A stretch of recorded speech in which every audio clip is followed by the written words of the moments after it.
మట్టికి లేదయ్య కులం, అది అందరి కాలును మోస్తుంది.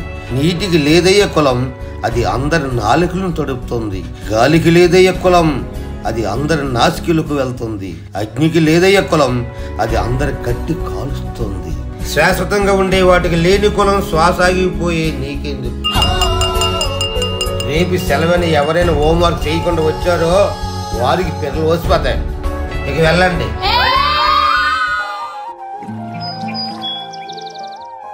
ఈరోజు ఆదివారం అంటే ఈరోజు స్కూల్కి వెళ్ళక్కర్లేదు. ఈరోజు నచ్చినంతసేపు క్రికెట్ ఆడుకోవచ్చు.